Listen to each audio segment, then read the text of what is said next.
എൻ്റെ കൃഷിയിൽ എൻ്റെ മക്കളും ഭാര്യയും കൂടുതൽ സഹായിക്കുന്നുണ്ട്. പിന്നെ അർജൻറ്റ് ഘട്ടങ്ങളിൽ ഞാൻ കൂലിക്ക് ആൾ നിർത്തി ചെയ്യുന്നുണ്ട്. കൂലിക്ക് ആൾ നിർത്തി ചെയ്യുക, കർഷകനൊന്നും കിട്ടിയില്ല. 1000 രൂപ 2 മണിവരെയുള്ള കൂലിക്ക് 1000 രൂപ കൂലി ഇരിക്കുകയാണ്.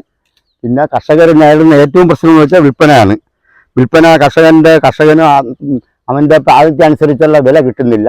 കൊണ്ടു കൊടുക്കുമ്പോൾ അവർ പറയുന്ന കച്ചവടക്കാർ പറയുന്ന വില കർഷകന് കൊടുക്കേണ്ടി വരുന്നു. അതുകൊണ്ടാണ് ഇളം തലമുറകൾ ആരും കൃഷി രീതിയിലോട്ട് ഇന്ന് ഇറങ്ങുന്നില്ല. പഴയയിലുള്ള ആൾക്കാർ മാത്രമാണ് കൃഷിയിലുള്ളത്. പന്നി ശല്യം കൊണ്ട് ആരും ഒന്നും ചെയ്യുന്നില്ല. ഞാൻ ഇവിടെ എൻ്റെ വയലിലെല്ലാം സോളാർ കെട്ടി അത്രയും ശ്രമിച്ചുകൊണ്ടാണ് ഇത്തുപോലെങ്കിലും ചെയ്യാൻ കഴിയുന്നത്.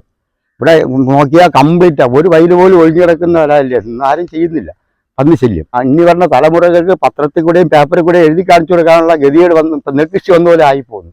ഇന്ന് നെൽകൃഷി ഇപ്പോഴുള്ള മക്കൾക്ക് ഇത് നെല്ലാണെന്ന് നമ്മൾ പേപ്പറിൽ എഴുതി കാണിച്ചു കൊടുക്കണം. ആ ഒരു അവസ്ഥയായി മാറിപ്പോയി കർഷക വൃത്തി എന്ന് പറയുന്നത്.